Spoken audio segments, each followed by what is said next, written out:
personalities of yesteryear. Now, here today, I want to speak about a famous cantor, Chazzan from Uruguay. Someone I think we've actually mentioned about on various occasions before. We've definitely mentioned about his family. Chazzan Isaac Algazi. Very, very famous person, let's just say, in of itself at the point in time. He was born actually in Izmir in the year 1889.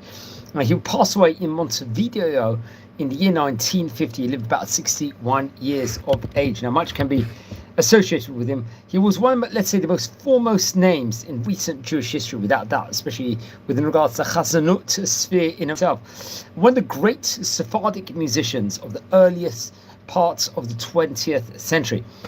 He didn't just, let's say, gain admiration of the Jewish community alone, but also of the Turkish population in turn. And we're going to see he's going to have the last name Effendi actually attached to it. Not many people had the name Effendi title to it, so he would get it. In his time, he became a well-known artist in all musical circles. And because of his mastery and knowledge of music, he was referred to by the Turks as Effendi, and Hoka, a teacher of it. Now, it's interesting, Isaac Algazi was one of the first Jewish singers from the Middle East to publish numerous commercial records from the year 1909 to the late 1920s. Now, the recordings he made for both religious and I think also secular songs he would do, it was valuable evidence, so to say, of the Sephardic musical creation, especially in the last decade of the Ottoman period. So he was born on April the 24th in the English year 1889. Now, he was a son of Solomon Algazi and Sarah Mizrahi. Very interesting enough. Solomon Mizrahi, remember, it was a very, very famous family in of itself, the Algazi family. We've actually we were privileged at one stage in time, if I'm not mistaken, that we were able to record with one of the descendants of the Algazi rabbinic dynasty. Also quite recent, I think it was happened to have been on Pesach, respectively. There's various, let's just say, famous people in of itself. There was many great people. Much is documented on various different encyclopedias with regards to, let's just say, this famous rabbinic dynasty in of itself, and especially among the Algazi family. I think we're going to hopefully at one stage record a video of the famous Algazi family. Now, I think there's another opinion stating maybe he was born in the year 1882 and maybe he passed away at a later stage, but that will have to be confirmed. So somewhere else says that it was in the year 1964 where he would pass away, but as I said before, this will be very, very interesting just to have confirmation within regards to that. Okay, so he was the descendant of, let's say, obviously the distinguished family from Izmir, whose roots will actually date back to the famous Rabbi Solomon ben Abraham Algazi, who lived between the years 1610 to 1683. So let's speak a bit about him, because he was that we actually recorded a video about him. I'm not too sure. It was at one stage in time, if I'm not mistaken, maybe a half year ago or a year ago. He actually was born, I believe, in the year 1610 and passed away in the year 1683. He was, I believe, a great grandfather of his, and he was obviously a very, very prominent Sephardic rabbi of his time, let's just say, in of itself. He was a Talmudist and author. He was in, especially in Ottoman Empire, he was recognized as one of the leading rabbinic authorities of his period and was active in Jewish communities in both Smyrna, modern-day Izmir, and also in Jerusalem, especially during the 17th century, respectively, which is very, very impressive. Let's continue speaking about his great ancestor.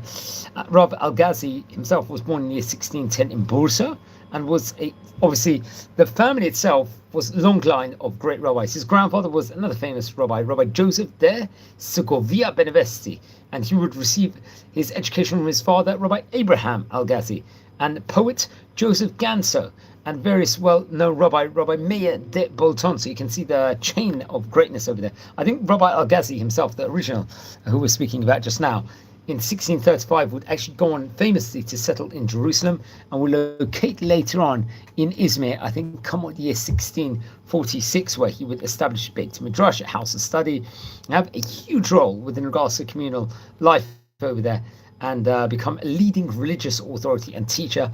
And it's actually interesting, his son-in-law was another famous rabbi, Rabbi Aaron La Papa. Remember, we were speaking about him before. He was an Oriental rabbi. He was a Talmudist. He was the first rabbi of Manisa in Turkey, if I'm not mistaken. And he was he was very, very much opposed to the Shabtai Tzvi at that point in stage of time. So it's actually interesting. He would also another, I think, a descendant will be Rabbi Chaim Menachem Algazi, if I'm not mistaken, or Ben Menachem Algazi. Interesting enough. Rabbi Algazi was very famous in Izmir and would take on leadership roles inside the community. He was opposed also against the Shabtai Tzvi at that point in time, especially the apostasy. I think in 1670, Rabbi Algazi, or Rabbi Solomon Nissim Algazi, would return to Jerusalem and was named the head of the Jewish court, the Bet Din, at that stage in time. And by 1673, he was, let's say, very highly respected for his scholarship and piety. I think it's actually interesting enough, he would have the name Nissim because it's a Hebrew word for miracles. At one stage in time, he would have recovered from a life-threatening illness while traveling. Rabbi Solomon Nissim Algazi also was author of many different great Torah books, including Yabin Shemua, I think that was in 1639, Halikot Eli, Habat Olam, this was in Turkey, printed in 1642, Hamon Rabbah, the Lehem Setarim, the Razuf Haba, various other great books, Shema Shlomo, many different great books, if I'm not mistaken, and really, really has a great legacy, let's just say, all over the world, especially for the Talmudic study, his leadership roles in major Ottoman Jewish centers, let's just say, in himself. Now, it was, now just going back to Algazi family in of itself, it's actually, we're speaking over here about the famous Isaac Algazi Effendi over here. He himself was a third generation of the Cantor dynasty, along with his grandfather. His grandfather was also a famous Cantor, Chaim Menachem Algazi, and his father was Solomon Bulbuli Zamir Algazi. Now, very interesting enough. So it was a rich family in of itself. So that we definitely have to point out. Now, I think there was some Rishon LeZions, if I'm not mistaken, from the Algazi family. So I'm not too sure how they related, or if they were just say descending from a direct line in itself. One of the most famous rabbis was Rabbi named Rabbi Yom Tov Algazi, who I think will be the chief rabbi of Israel, Rishon LeZion, if I'm not mistaken. And he was a son-in-law of Rabbi Raphael Moshe Bulo, another great rabbi, who I think was also a chief rabbi at one stage. Rabbi Yom Tov Algazi himself would study in the famous Yeshivat Bet El under Rabbi Shalom Sharabi, the Rosh HaKadosh, and was close to famous Hungarian rabbis, including Rabbi Akiva Eger, also, and was very close to Rabbi Mordechai Miyuchas and various other great rabbis. I think he was a Rishon LeZion, Rabbi Yom Tov Algazi. I think it happened to specifically have been between the years, I think it was the 13th Rishon LeZion, between 1773 till 1802, which is absolutely phenomenal over here. So it just shows that the rabbinic line in of itself, Rav Yom Tov Algazi. So I'm not sure how they were exactly connected, but he was actually, he himself happened to have been the son of another great Algazi rabbi, Rabbi Yisrael Yaakov Algazi, who lived between the years 1680 to 1756. He was another one of the great rabbis of Izmir, and I think was the 9th Rishon LeZion. He was for a modest, about close to a couple of years, if I'm not mistaken. So that's very, very interesting. So, yeah, Rob, just to add another tidbit with regards to Rav Yom Tov Algazi, he was actually a Talmid of Rabbi Chaim Abulafia, another famous rabbi who was the author of the Etz HaChaim, and Rabbi Yitzchak HaKohen Rapaport, the author of the Torah colossal work called the Batei Kahuna, respectively. So very, very interesting and great rabbis, let's just say, in of itself. So, friends, anyone tuning in at the moment, we're exploring about the history of the famous Chazzan, Isaac Algazi over here. We're just exploring a bit within regards to some of the other Algazis also at the same time as we progress this video. Now, just stay here for a minute. I'm just going to take a short 1 minute break. We don't usually take a break over here, and we're going to come back in 1 minute. So we're recording about this great rabbi. So I'll be back in 1 minute.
Hi, Shalom everyone. Sorry about the interruption over there. We're exploring about the history of famous Cantor from Uruguay, someone of the name Isaac Algazi Effendi over here in this special edition over here. So he was third generation of Cantors. His grandfather was Chaim Menachem Algazi Cantor, and his father was Solomon Bulbuli Zami Algazi. So interesting. Isaac Algazi Effendi was educated in a, let's say, an atmosphere characterized by the, let's say, at that point in time there was maybe rivals or tensions between traditional religious norms and thinking, and there was modern behavior at that point in time that would influence Jewish communities, especially in the Ottoman Empire. He received a European education in one of the Alliance schools and a traditional education in the Talmud Torah. So he was associated with both. He would study in the Hillel Yeshiva under another famous rabbi, I think of his time, Rabbi Avram Peleh, who happened to be the chief rabbi of Izmir and one of the most important educators at that point in time in Turkish Jewry. So we haven't actually spoken about him per se on this series yet, but that will be interesting to maybe speak about him at another stage of time. It's very, very interesting enough. So let's continue over here. So you study under the chief rabbi of Turkey. We've spoken about best chief rabbis of Turkey already inside this series. And Chazzan Algazi will actually study Jewish liturgical music with his father Solomon, let's just say as a template, and Turkish classical music with a famous Ottoman Jewish composer, someone with the name Shem Tov Shikya, if I'm not mistaken. He lived between 1840 to 1920. Another, I believe, quite famous person he happened to have been in of itself. So that's very, very interesting. So, okay, so let's continue over here. We're speaking about Isaac Algazi over here in this special edition. At an early age, he joined the choir of the Portuguese community. Apart from Turkish music, Chazzan Algazi was knowledgeable in European music. Through European musicians, opera bands, music groups, most of them from France, they would often come to Izmir, appear to the Jewish audience over there. In 1908, he would be appointed the Chazzan in the central synagogue of Izmir, Bet Israel.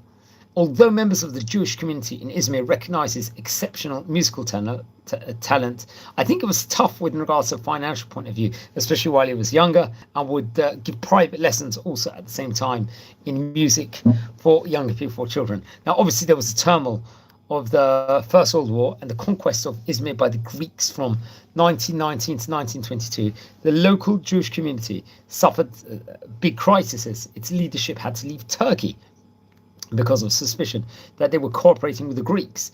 Unemployment would actually obviously be a result within regards to this.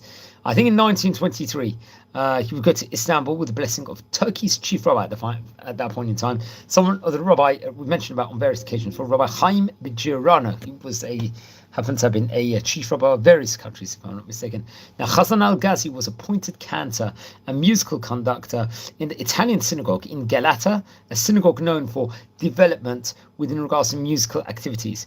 He would be in Istanbul, I think, from 1923 to 1933. Chazzan Algazi was active in the field of Jewish education.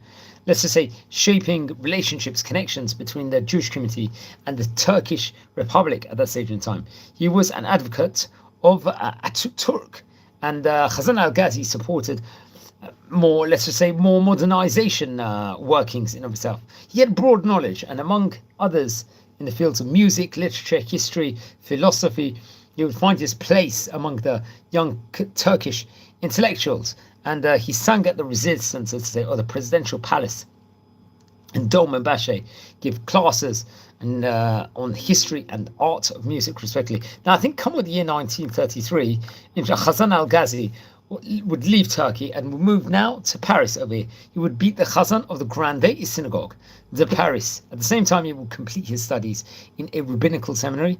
And there was, despite all of this, he didn't necessarily find his makom in Paris itself, a place where he could develop his abilities besides his actions, as to say, as a Chazzan at that point in time. Now, come what the year 1935, now eventually he would make his way to Montevideo, Uruguay. Over there, there are many immigrants that would actually come from Turkey, from Izmir, would settle there. There, Chazzan Algazi would serve as cantor and a spiritual leader of the Sephardic Jewish community. So it was technically, probably, I would assume, also a rabbi. So you could give him his title over here as a rabbi.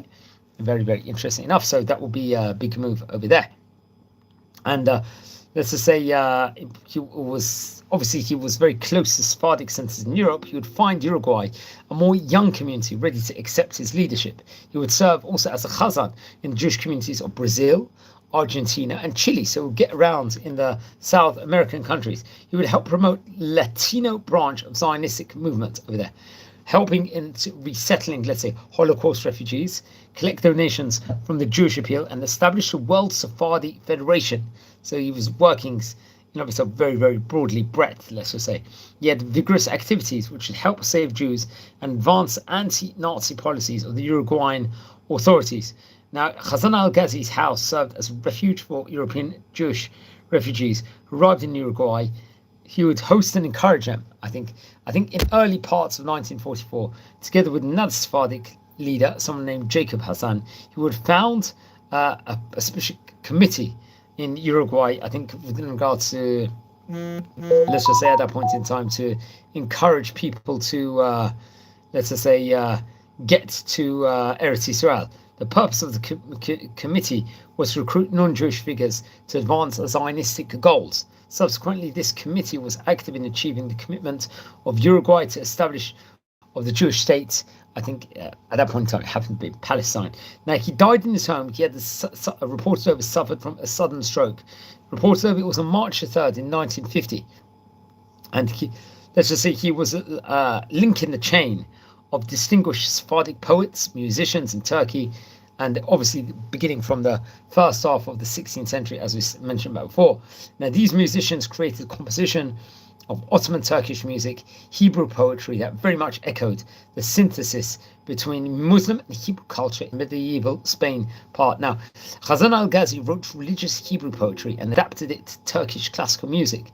And I think these poems, let's say, are seen as a similar cohesence and character to the poems of his predecessors, which consist of 4 structures with only 4 short sentences, or only 4 long sentences, always with acrostic Isaac, interesting enough. Now, I believe the famous historian Moshe David Gaon, I think in 1938, noted that Chazzan Algazi was known throughout Turkey cities and elsewhere as Ina'im Zmirot Yisrael. What does that mean, friends, over here? Pleasant singer of Israel. Now, after Chazzan Algazi passed away, the renowned collector of Sephardic songs, someone named Isaac Levy, called him the greatest Sephardic singer in the first half of the 20th century and the prince of Jewish Eastern music. A huge compliment this was, very interesting enough. Now, I actually took this from the Zemirot.org website, some of this information over here. I think Professor Edwin Sirossi and the Jewish music researcher in Hebrew University of Jerusalem would give information. There's various different songs, famous songs that Isaac Algazi had. They actually have in their database over here, including various different songs, including Petucha, Ana Ke'ev Zaduni, Yitzu Da'al, various different other songs also, very interestingly enough. So it's some of the songs very much sang in Ladino, and it was very much composed in Turkey, respectively. So very, very interesting. So much has been chronicled within regards to him. We have to point that over here in this special edition. Isaac Algazi Effendi. Over here we happen to be speaking about here on this special edition. Now, Effendi was a title that was given to many, many people over here that we've spoken about before on various occasions before.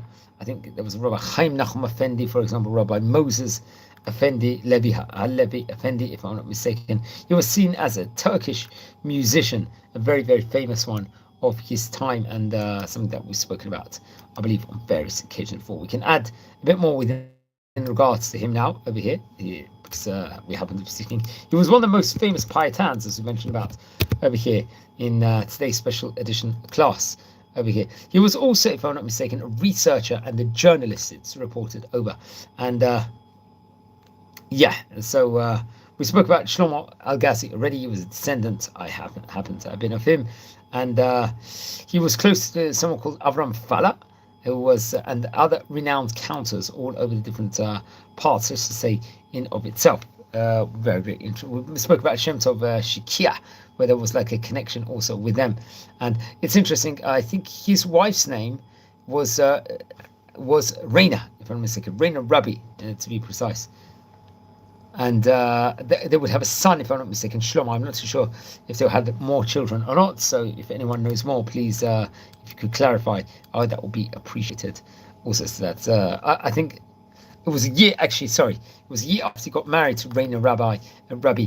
They would have a son, Shlomo, over there. So that's very, very interesting. I think he spoke many languages, including French, Ladino, Turkish, and Spanish, also, which is very interesting. So he had a great breadth of languages, and he was obviously taking on other positions in all over the different places in itself, especially Istanbul, and the synagogue of Della Victoria. I think also when he was in Paris, he would study the rabbinical seminary of Paris also. So he was a rabbi, I believe, officially, while he was also very well traveled, not just in Uruguay he was working in, but all over South America, as we mentioned about before. And we'll state over a bit more. I think Moshe David Gaon, in his book The Eastern Jews in the Land of Israel, would mention him also, very much document about him. I think on the 43rd page of the book, we have to point out also. He writes, it was mostly religious Hebrew poetry he would try and he really set it with regards to Turkish music form. And I think most of the songs itself are actually produced in Istanbul. And so during those specific key years, I think there was a British Columbia Graphophone company also was somehow connected to him. That's something else that we have to point out also, which is very, very interesting. I think much is actually spoken about him on various different other actual websites itself. It's chronicled over on the Zimmerot website, which we mentioned about before, and various other places also. He's mentioned, but he was one of the famous Paitans of his time, one of the famous poets, and very interesting. I think it was a British Columbia radio company, if I'm not mistaken, which he would do, and really, really great singing style. I think many of his CDs and musics are still about, especially on various different platforms, let's just say, in of itself. So very interesting as we're speaking about this famous. There's so many songs over here. There's actually an entire database. I think you can actually see it over here himself. Let's just say something about, if we've got information on Chazzan Solomon Algazi. He was a father of the great man Chazzan we're speaking today. He was a prominent second-generation cantor and figure in musical circles in Izmir. As I mentioned before, he was nicknamed the Bulbuli Solomon. Solomon the Nightingale, let's just say. He would compose several pieces, including a Pezrev, each in Husseint and in Hijaz. I think he was father, obviously, as mentioned before, to Isaac Algazi Effendi, and he was active, I think, for Odeon from 1906 to 1907, making him one of the earliest, let's just say, Sephardi recording music artists. Very interesting enough. So that's you can see the line and the brilliance, let's just say, in of itself. So so he was part of the Alliance Israelite Universal School System, let's just say. He was close to many people. Another famous person, I think maybe a composer he was close to, was Chaim Alazraki. Also interesting enough, he would spend time in Istanbul, I think in 1923. He would work in his Sephardic Italian synagogue in Galata at one point in time. And, he was very, very well traveled all throughout, especially in Turkey. And I think there was another famous man at that point in time, Leon Algazi. I don't think he was related, actually, per se, to him, who was a musical director, I think, in this specific synagogue where he was working in. So seemingly he was about 15 years working in Uruguay, I think between 1935 to 1950.